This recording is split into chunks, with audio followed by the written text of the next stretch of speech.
Impossible! Mrs. Bennet slammed Elise Ferguson's test paper onto the desk. No one? Especially not... The unfinished sentence hung in the air like a verdict. The classroom fell silent, 24 students holding their breath as the red 100% glared from the page. Perfect scores were statistical anomalies. Perfect scores from the only black girl in advanced placement? According to Mrs. Bennet's thinning smile, that was something far worse. I studied, Elise said, the words barely audible as the icy air conditioning blasted down, numbing her fingers still clutching the paper. Her other hand instinctively touched the worn chest knight in her pocket, her grandfather's lucky piece. She'd need more than luck now. Officer Reynolds, Mrs. Bennet called without breaking eye contact with Elise. Please escort Miss Ferguson to Principal Davis. We have a cheater. The security guard's shoes squeaked against linoleum as he approached. In that moment, Elise felt her future collapsing. Her mother's sacrifices, her grandfather's legacy, her own dreams, all threatened because she dared to be exceptional. Friday, public verification test, the auditorium. Principal Davis's words would echo in her mind hours later. Either prove your innocence or face expulsion. As she was led away, Elise caught Mrs. Bennet logging into the Brookfield Foundation grant portal on her computer. The teacher's smirk spoke volumes. This wasn't just about one test. It was about maintaining a system, protecting funding that depended on certain students succeeding and others failing. 3 days to prepare for a test designed to make her fail, with 12 years of systemic underestimation crushing down on her shoulders. How does a child fight an entire system determined to see her as nothing but a fraud? Perhaps the answer lay in the chess strategies her grandfather had taught her. Sometimes the most powerful move transforms the entire board. Elise's walk to school each morning was a journey of invisible boundaries. The crossing guard greeted the white students by name but only nodded at her. Teachers' eyes skipped over her raised hand in class discussions as if she were made of glass. When she scored highest on quizzes, her papers were returned with skeptical glances and whispered consultations between staff. "Can I borrow your notes for Section 4?" Amber Wilson would ask, all smiles in the hallway. Yet when study groups formed at lunch tables, Elise's name was never mentioned. She'd watch them from her solitary corner, pretending she didn't care. Her mother, Tanya Ferguson, left for her hospital nursing shift at 5:30 each morning, her scrubs already wrinkled from exhaustion before her day even began. "You're twice as smart as any of them," she'd whisper, kissing Elise's forehead before dawn. "Just like your grandfather was. They just aren't ready to see it yet." The familiar wood smell of her grandfather's chessboard, slightly musty with age but comforting like an old friend, greeted Elise every afternoon when she returned to their empty apartment. Dr. William Ferguson had been one of the few black professors at the State University's mathematics department before his death 3 years ago. The chessboard was one of the few possessions he'd left behind that hadn't been sold to cover medical bills.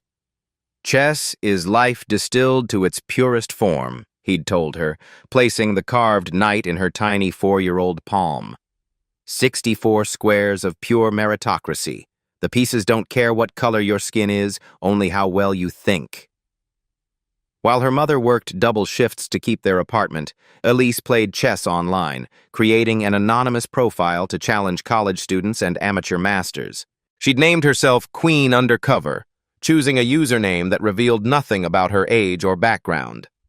"Another one bites the dust," she chuckled to herself as a username Grandmaster Flash 53 abruptly disconnected after she forced a checkmate in 17 moves. She imagined some college senior throwing his hands up in disbelief, never suspecting he'd just been outplayed by an 11-year-old black girl from the east side of town. The thought made her laugh even as loneliness settled back around her shoulders. In chess, as in life, they underestimate you at their own peril, her grandfather's voice whispered in her memory. Elise ran her fingers over the worn knight piece she kept in her pocket, its once sharp edges softened by years of handling. Her grandfather had carried it through doctoral defenses and faculty meetings, a talisman against doubt. Now it was hers, a secret weapon against a world determined to put limits on her potential. At school, Elise kept her head down. She learned early that outshining others brought scrutiny, not celebration. She deliberately missed questions occasionally, careful to maintain high but not exceptional grades. The district aptitude test had been different, anonymous, with only student numbers on the forms. For once, she'd answered every question exactly as she knew how, without fear of standing out. The test had been administered to all sixth graders across the district, designed to identify candidates for advanced programs and specialized educational tracks. Elise had felt a rare freedom while taking it, answering complex logic problems and mathematical puzzles without worrying about how her performance would be perceived. She'd walked out of the testing room feeling confident, but never expecting a perfect score. The statistical anomaly Mrs. Bennet now found so impossible to believe. That freedom had cost her.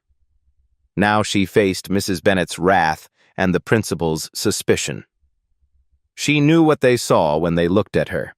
Not a gifted child, but a threat to their comfortable assumptions about which students could excel and which ones couldn't possibly have the intellectual capacity to achieve perfection without cheating. The injustice burned in her chest like a physical pain. All her life she'd been careful to navigate the invisible rules, the unspoken boundaries of how much success was appropriate for someone who looked like her. One moment of academic honesty had shattered that careful balance. Little did Mrs. Bennet know that in accusing Elise of cheating, she hadn't picked a fight with just any student. She'd challenged the youngest chess prodigy the state had never bothered to discover. "Excellent work, Jason, Mrs." Bennet smiled broadly as she handed back the weekly geometry quiz. 92% shows real improvement. She moved through the rows with theatrical praise, her voice rising with each return. "Wonderful effort, Mackenzie. 88%. You're really grasping these concepts." The squeak of security guard Officer Reynolds's shoes on linoleum preceded him into the classroom. He stood awkwardly by the door, summoned by a text from Mrs. Bennet before class began. Every student noticed, eyes darting between him and their teacher, wondering who was in trouble. Mrs. Bennet's path through the desks was deliberate, building tension as she approached Elise's corner. She'd saved Elise for last, clutching her paper separately from the others. "And then we have Miss Ferguson." Mrs. Bennet's voice dropped to a theatrical hush as she stopped beside Elise's desk. She didn't place the paper down. Instead, she held it aloft like evidence at a trial. "A perfect score. Again." The room went silent. Elise kept her eyes forward, her face carefully neutral despite the heat rising in her cheeks. "Would you care to explain, Miss Ferguson, how you, and only you, managed to correctly answer every single question, including the bonus problem that wasn't even covered in our textbook?" "I read ahead," Elise said quietly. "Chapter 12 discusses advanced applications of—" "No!" Mrs. Bennet slapped the quiz onto Elise's desk. "What you did was cheat. There is simply no other explanation." Elise's chest tightened. "I didn't cheat." "Statistically impossible," Mrs. Bennet continued as if Elise hadn't spoken. "No student in my 22 years of teaching has ever achieved perfect scores consistently without outside help. I want you to admit what you did." The classroom had become unbearably quiet. Elise could feel 24 pairs of eyes burning into her, some curious, some gleeful at her predicament, none supportive. "I didn't cheat," Elise repeated, her voice stronger. "I studied. I understood the material." Mrs. Bennet's face hardened. "Officer Reynolds, please escort Miss Ferguson to Principal Davis's office. Now." The security guard stepped forward, his utility belt jingling in the silence. "Come on, kid. Let's go." Elise gathered her belongings with shaking hands, aware of the whispers already starting behind her. "I knew she couldn't be that smart. Always thought something was off about her. Finally got caught." The walk to the principal's office felt endless. Each step echoed in the empty hallway, a percussive reminder of her public shaming. Other students peered through classroom doorways as she passed, word of her disgrace already spreading through the school's efficient rumor mill.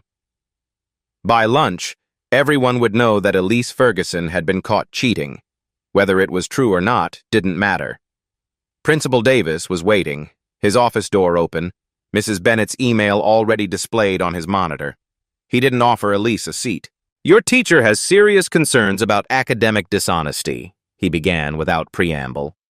"This isn't the first time she's noted statistically improbable performance from you." "I didn't cheat," Elise said for the third time, the words beginning to sound hollow even to her own ears. Would anyone ever believe her? "The evidence suggests otherwise." Principal Davis tented his fingers. "However, we believe in due process at Westlake.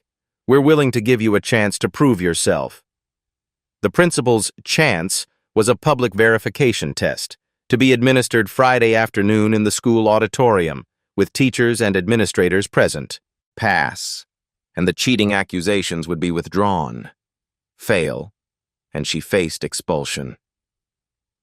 "We've already notified your mother," Principal Davis concluded.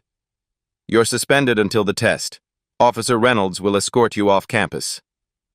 As security led her away, Elise caught the smirk on Mrs. Bennett's face, the look of someone who believed they'd already won. Elise decided right then that the smirk wouldn't last beyond Friday. Tanya Ferguson's hospital scrubs were wrinkled from her 12-hour shift, dark circles prominent under her eyes as she sat across from Principal Davis the next morning. Despite her exhaustion, her spine remained straight, her voice steady. "My daughter doesn't cheat. She's never needed to." Principal Davis smiled thinly. "Every parent believes in their child's honesty, Mrs. Ferguson. We're simply following protocol for academic integrity violations." Where was this protocol when Jason Miller plagiarized his entire history report last semester and received a talking to? Or when Amber Wilson was caught with test answers and got detention? Tanya's voice never rose, but her words landed with precision. "My daughter scores too high, and your immediate response is public humiliation and possible expulsion?" "The situations are not comparable," Principal Davis replied stiffly. "The statistical anomalies in your daughter's case suggest the statistical anomaly is that you've never had a black student in your gifted and talented program, despite district demographics." Tanya slid a folder across the desk. "I've done my research, Principal Davis. 15% of this district is black, yet 0% of your advanced programs reflect that. I'm requesting Elise's complete academic file and all documentation of your decision-making process." Principal Davis's smile vanished. "We'll provide what's legally required. The verification test stands. Friday, 2 p.m. At home, Elise didn't waste energy on tears. While her mother fought the administrative battle, she developed her own strategy. Her laptop glowed with dozens of open tabs, teacher reviews, school board minutes, news articles about Westlake Academy.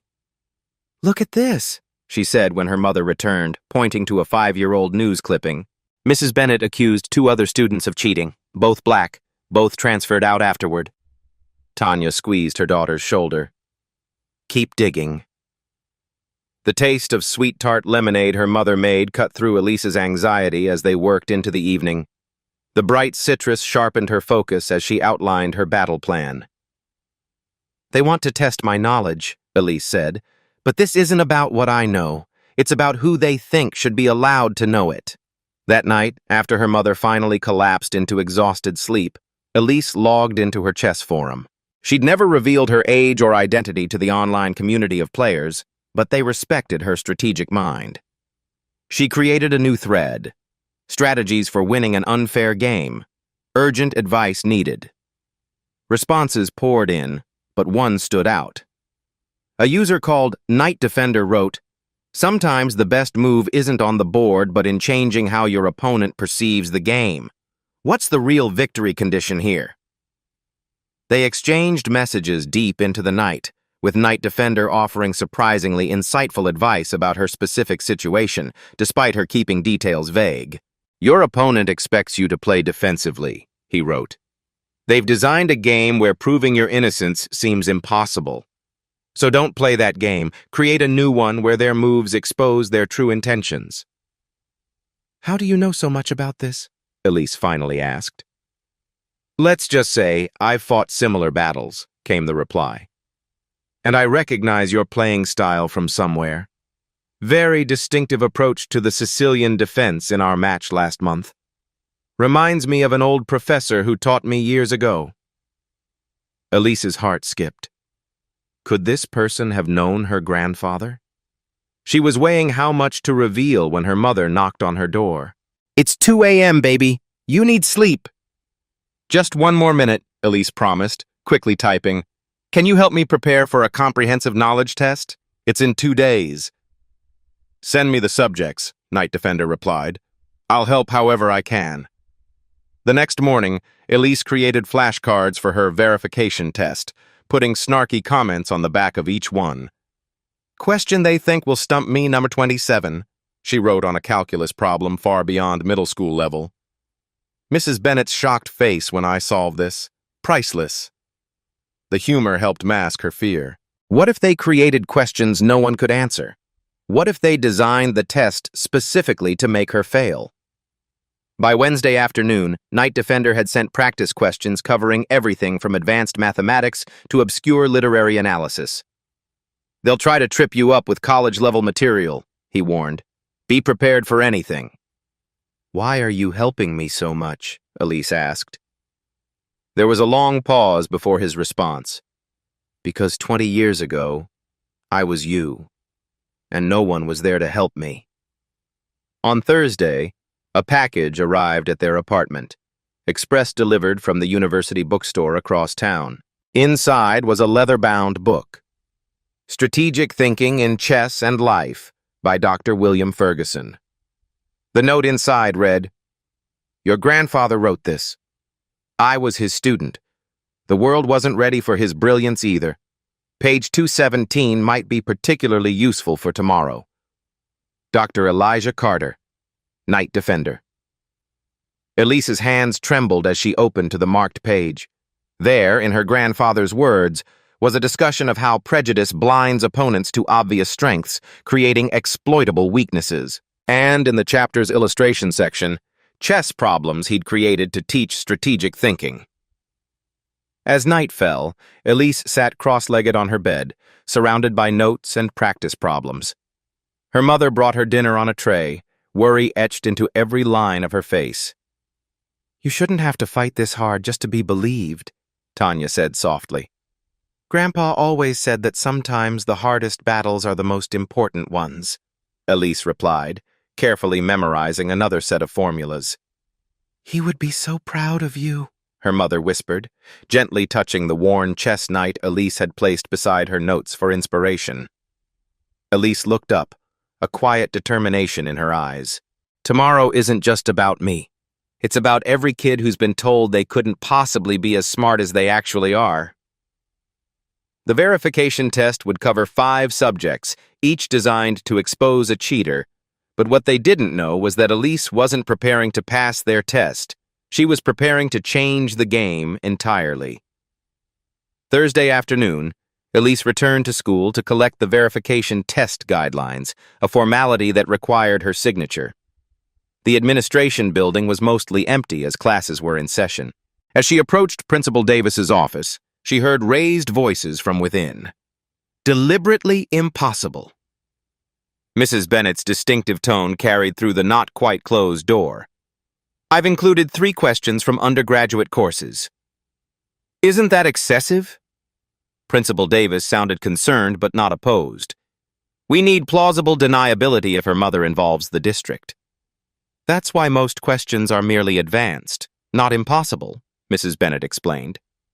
But we need a few guaranteed failures to prove she couldn't possibly have legitimately scored perfectly on her previous work. Elise froze, her hand halfway to the door. What about the grant? Principal Davis asked. If she somehow passes, she won't, Mrs. Bennet insisted. But even if she manages some sections, the math portion alone will expose her. No 11-year-old can solve differential equations. The Brookfield Foundation has been clear about what demographics they want to see improving in their grant requirements, Principal Davis continued. Our current numbers show exactly the right groups excelling.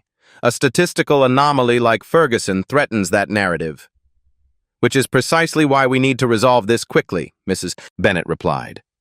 The verification test will put her in her place, and we'll be back on track for the $2 million in funding. The harsh glare of the hallway fluorescents suddenly seemed brighter, burning Elise's eyes as the truth crystallized. This wasn't just about one teacher's prejudice. It was institutional. A system designed to funnel resources toward certain students while keeping others like her firmly on a lower track. She backed away silently, then made a show of walking loudly toward the office and knocking on the now closed door. Principal Davis welcomed her with a practiced smile. Miss Ferguson, right on time. Elise signed the verification guidelines with a steady hand, her mind racing ahead like a chess player seeing 20 moves into the future. The rules they'd created were full of pitfalls, time constraints, banned reference materials, subjective evaluation criteria. But buried within them was a critical weakness. Student may request clarification or alternate demonstration method for any question. Her walk home was a blur, her thoughts consumed with what she'd overheard. The school wasn't just trying to prove she'd cheated. They were actively working to ensure she failed their so-called fair assessment. The realization should have crushed her spirit, but instead, a strange calm settled over her. The clarity of knowing exactly what she was facing, not just suspicion, but deliberate sabotage, somehow made the challenge more straightforward. That evening, a certified letter arrived for Tanya Ferguson. Elise watched her mother's face harden as she read the school district's response to her transfer request. "Denied," Tanya said flatly, "and they've flagged your record. Even if we appeal successfully, every school in the district will see this cheating accusation. They're going to share the verification results with all district schools," Elise realized. "They want to make sure I can't escape this even if we move." Her mother's hands shook with suppressed rage. "We should never have moved to this district. I thought better schools meant better opportunities, but they're just more sophisticated in how they shut doors in our faces." Elise reached for her laptop. "I need to talk to Dr. Carter." Night Defender was online, waiting. Elise described what she'd overheard, including the grant motivation. "It's time I told you everything," Dr. Carter wrote. "I was your grandfather's doctoral student 20 years ago. When he died, I promised to keep an eye out for you, but I had no idea which school you attended until I recognized your chess strategies online." "Why didn't you tell me sooner?" Elise typed. "Would you have trusted a stranger who claimed to know your family? I needed to earn your trust first," he responded. "What you overheard confirms what I suspected. Westlake Academy has been systematically tracking minority students away from advanced opportunities for years. The data shows not a single black student has been admitted to their gifted and talented program in 9 years, despite dozens qualifying on standardized metrics." "Why?" Elise asked. "Grants, awards, prestige, college placements, all tied to maintaining a specific narrative about which students naturally excel. Your perfect score threatens that narrative." "So what do I do?" Elise's cursor blinked in the message box, her future hanging in the balance. "Beat them at their own game," Dr. Carter wrote. "I've contacted some colleagues who might be interested in attending tomorrow's verification test. Educational equity researchers, district oversight personnel, perhaps a journalist or two who owe me favors. Would that be all right with you?" Elise's heart raced. "Yes." "Study page 217 again," he instructed. "Your grandfather wasn't just teaching chess with those problems. He was teaching life strategy." Elise spent the rest of the night memorizing every word, every diagram, every subtle lesson her grandfather had embedded in his work.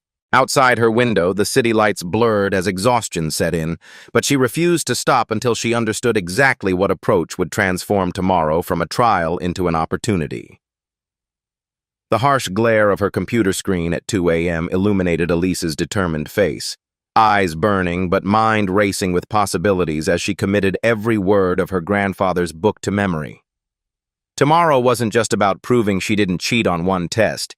It was about exposing a system designed to ensure students like her never got the chance to succeed in the first place. The school auditorium buzzed with unexpected activity. What Principal Davis had envisioned as a quiet administrative procedure had somehow transformed into a public event. Teachers whispered among themselves, students peered curiously through the doors, and, most alarmingly, a cluster of unfamiliar adults in formal attire occupied the back row, notebooks and tablets at the ready. "Who are these people?"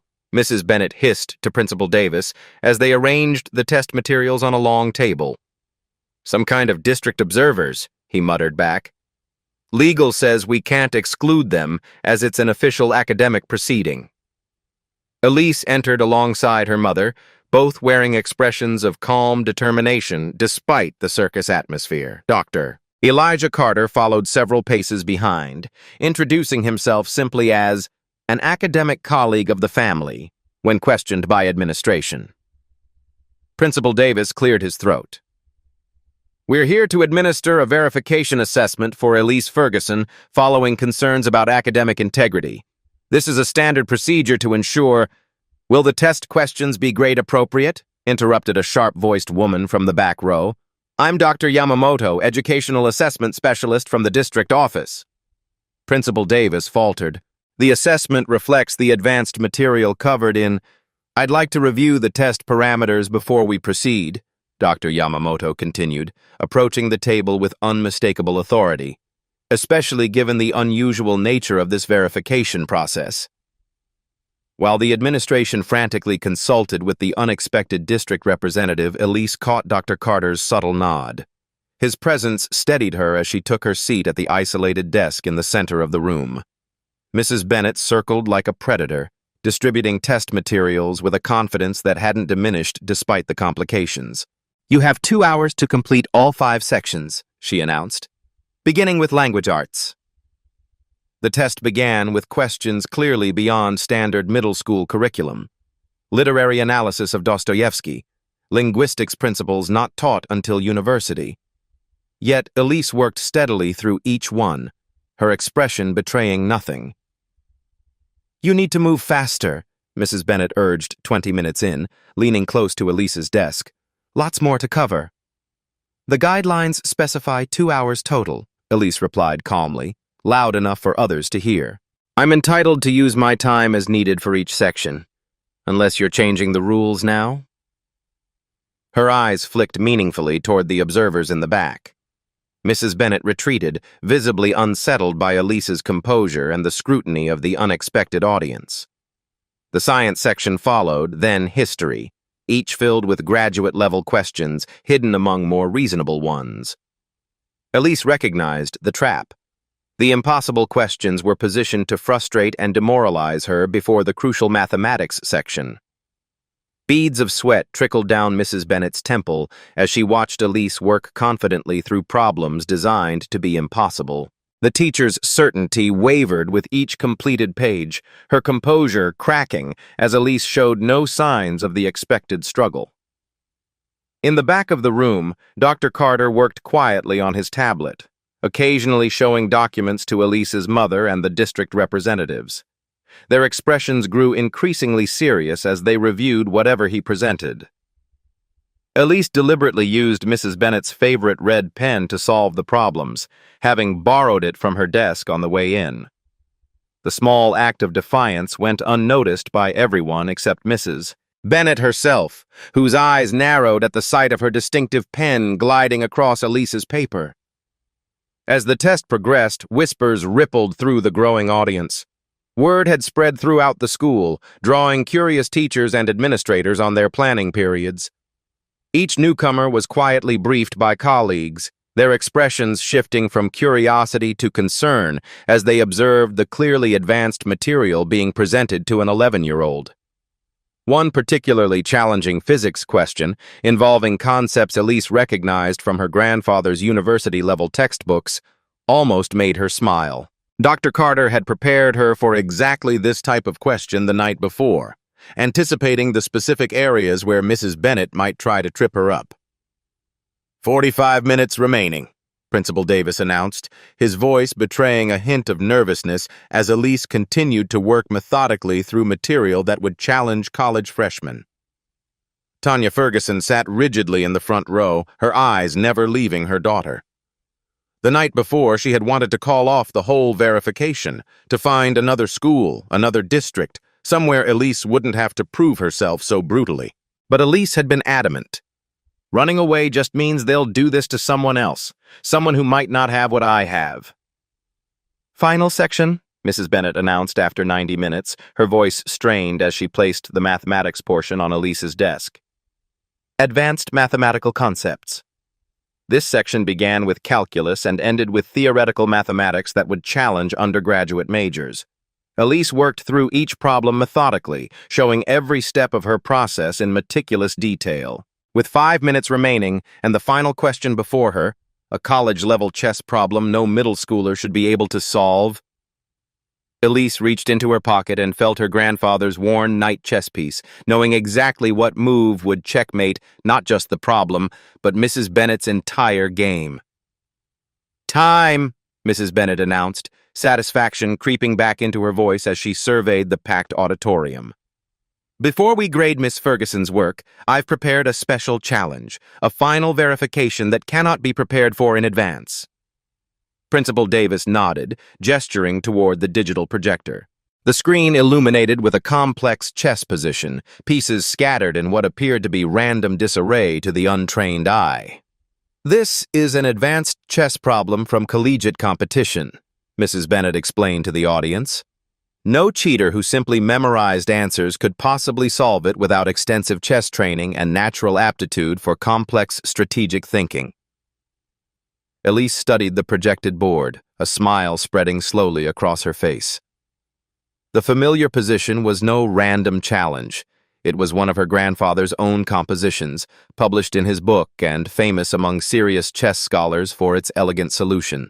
"The challenge," Mrs. Bennet continued, "is to determine the winning sequence for white. You have 5 minutes." Instead of writing the answer, Elise raised her hand. "I'd like to request an alternate demonstration method," she said, citing the exact clause from the verification guidelines. Principal Davis frowned. "What did you have in mind?" "I'd prefer to demonstrate on an actual chessboard," Elise replied. "It would better showcase my understanding of the solution." After a moment's hesitation and glances toward the observers, Principal Davis nodded dismissively. "Fine. Mrs. Bennet, is there a chess set available?" "In my classroom cabinet," Mrs. Bennet replied tightly. "I'll retrieve it."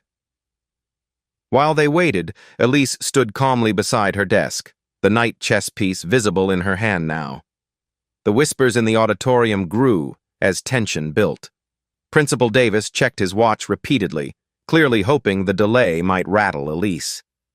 Mrs. Bennet returned with a wooden chess set, setting it on a table wheeled to the center of the auditorium. With deliberate slowness, Elise arranged the pieces to match the projected position, each placement making a satisfying thud against the board in the suddenly silent room. "The solution," Elise began, her voice clear and strong, "requires thinking 8 moves ahead with perfect counterplay from black." She moved the white knight forward. "Knight to f5 threatens the queen and creates a discovered check from the bishop." She continued methodically, moving both white and black pieces through the sequence, explaining each move's strategic purpose. "Black must sacrifice the rook here to prevent immediate mate. White bishop captures, creating a double threat." The soft felt bottom of the chess pieces against the board punctuated her explanation, making a satisfying thud with each perfectly placed move in the silent auditorium. The audience leaned forward, captivated by the 11-year-old's confident execution of a solution that clearly required master-level understanding. As Elise approached the final move, she paused, looking directly at Mrs. Bennet. "This position has a name in chess literature. It's called the Professor's Gambit. Do you know why?" Mrs. Bennet's face had drained of all color. She said nothing. "It was created by my grandfather, Dr. William Ferguson," Elise continued, her voice carrying to every corner of the now silent auditorium. This exact puzzle was published in his book on chess strategy, a book that sits on Dr. Carter's shelf at the university. She turned toward the stunned audience. But interestingly, it also sits in Mrs. Bennett's classroom cabinet. I saw it there last semester when I was helping organize the reference section. Murmurs rippled through the crowd as Elise continued. My grandfather's photograph hangs in the university's Hall of Distinguished Faculty, where Mrs. Bennett would have seen it during her education degree. The same last name, Ferguson, and the same chess problem. Quite a coincidence. From his seat, Dr. Carter stood. I can confirm that this chess problem was indeed created by Dr. William Ferguson, who was my doctoral advisor and a distinguished professor of mathematics for 25 years at the State University. His contributions to both mathematics and chess theory are well documented. So, Elise said, turning back to Mrs. Bennett, either you knowingly chose my grandfather's chess problem to test me, expecting I wouldn't recognize it, which seems unlikely given our shared last name, or you didn't research the problem's origin at all before presenting it as an impossible challenge for an 11-year-old. She placed her grandfather's knight piece on the board, completing the checkmate pattern just as reporters' cameras began to flash. Either way, it suggests a certain carelessness in your verification methods. The silence that followed was absolute. Principal Davis stared open-mouthed between Elise, the chessboard, and Mrs. Bennett, whose complexion had gone from pale to ashen. Several of the district representatives were frantically taking notes, while others exchanged meaningful glances. I believe, Dr. Carter said into the silence, this demonstration conclusively answers any questions about Miss Ferguson's academic capabilities. But perhaps more importantly, it raises serious concerns about the verification process itself. As Mrs. Bennett's face drained of color, Elise calmly placed her grandfather's knight piece on the board, completing the checkmate pattern just as the reporters' cameras began to flash. I believe, Dr. Carter said, stepping forward into the tense silence.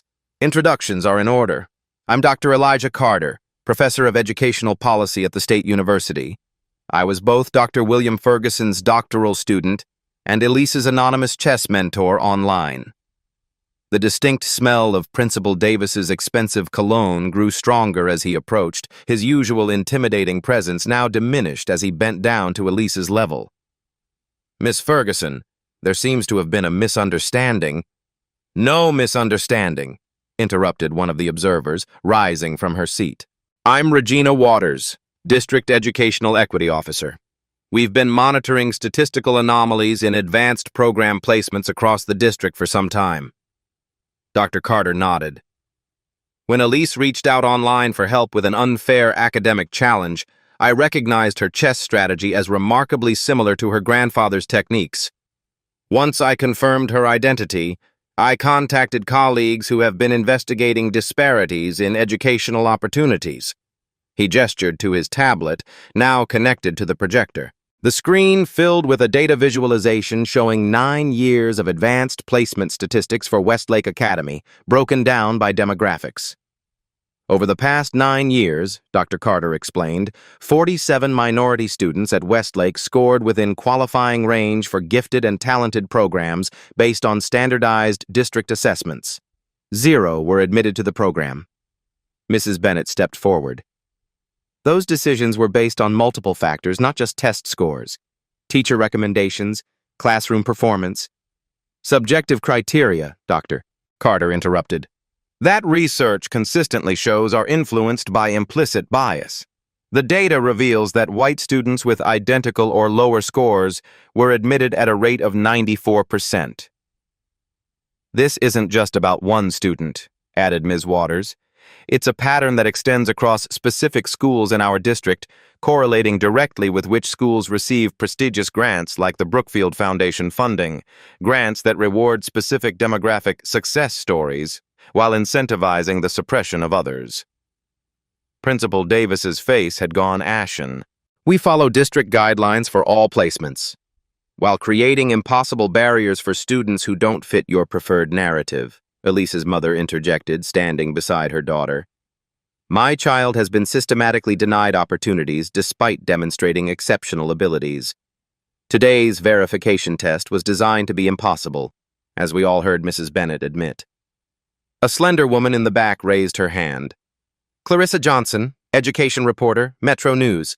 Are you saying Westlake deliberately excludes qualified minority students to maintain preferential grant funding?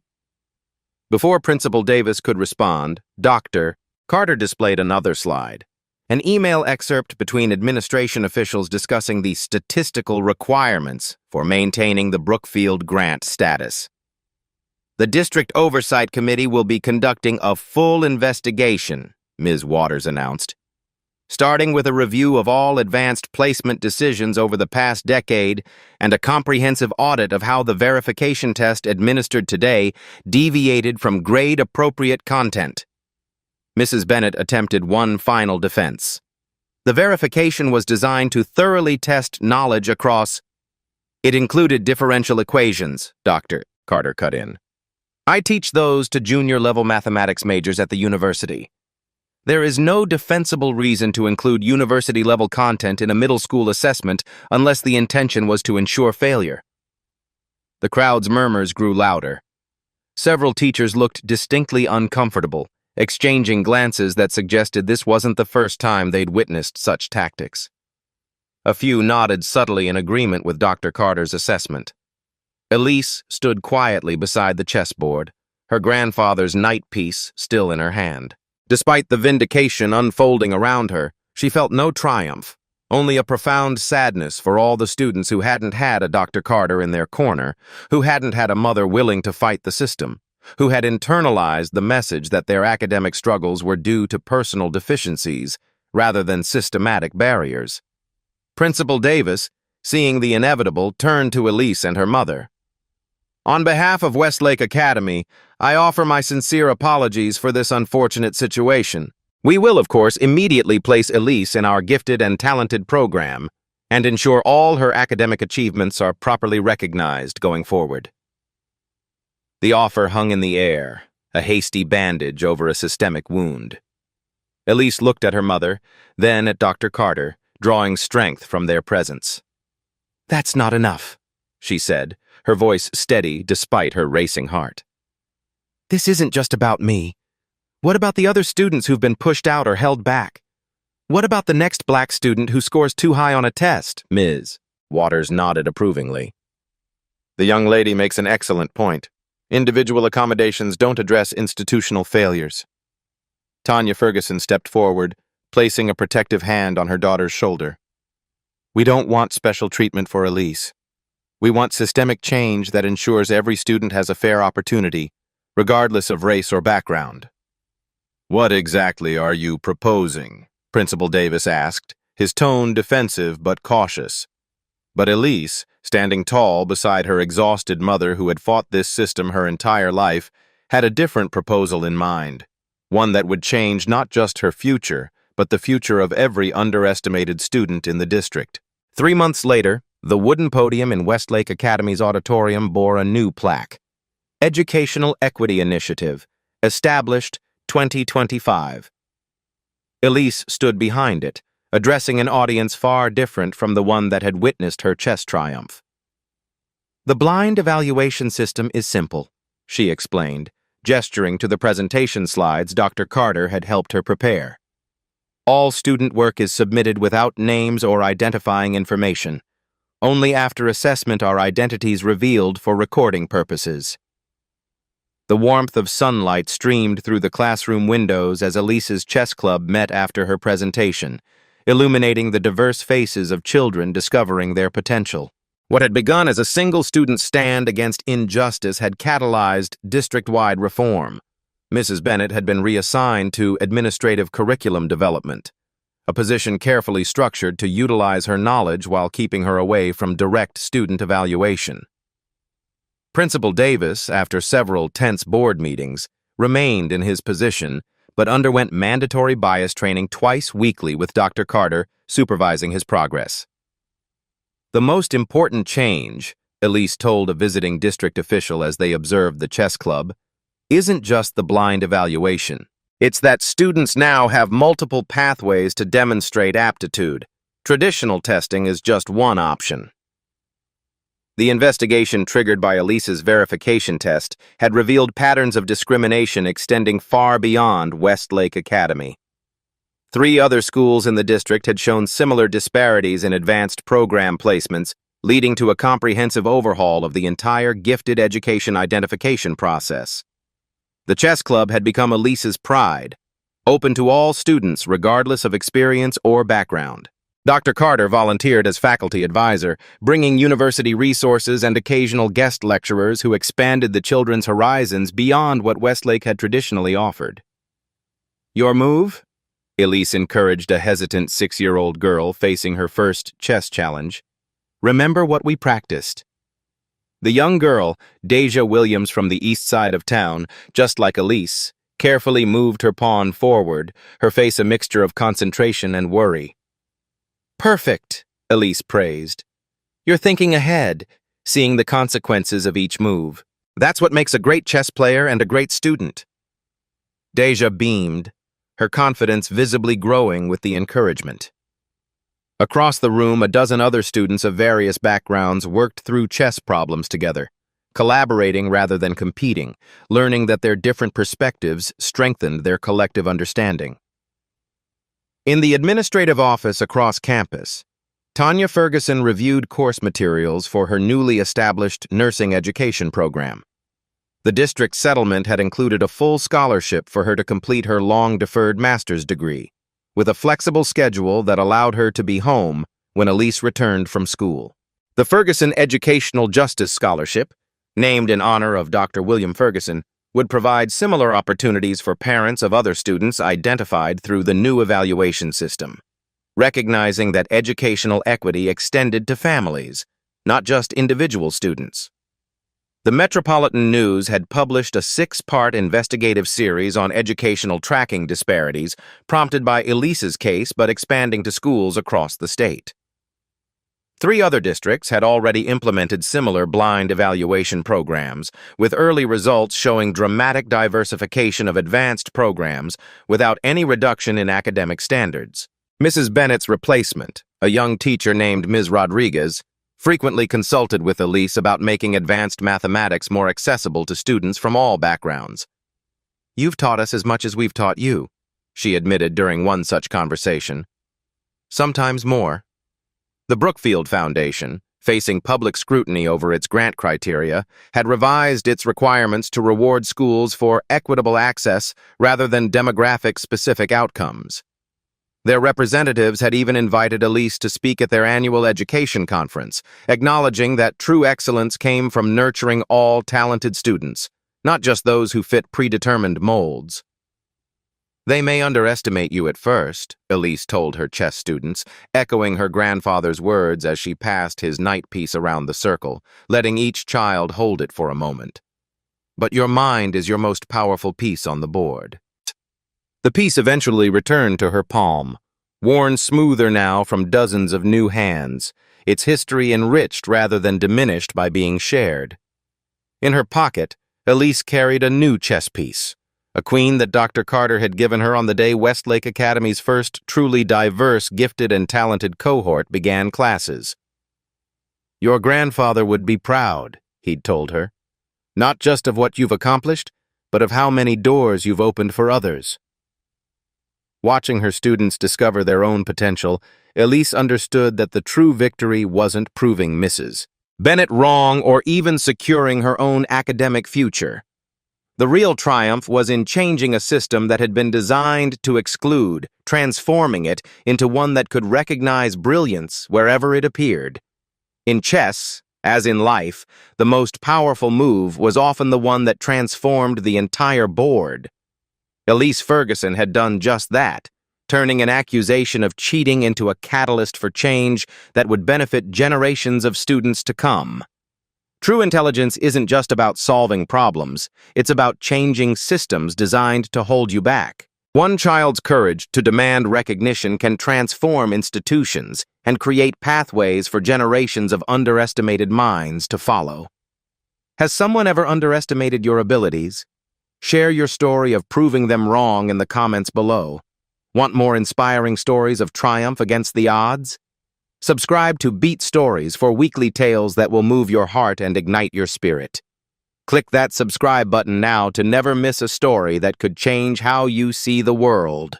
This isn't the end of the story. It's the beginning of what happens when truth meets visibility. At Beat Stories, we believe exposure is the first step to transformation. Subscribe and stay tuned, because the next story might be yours.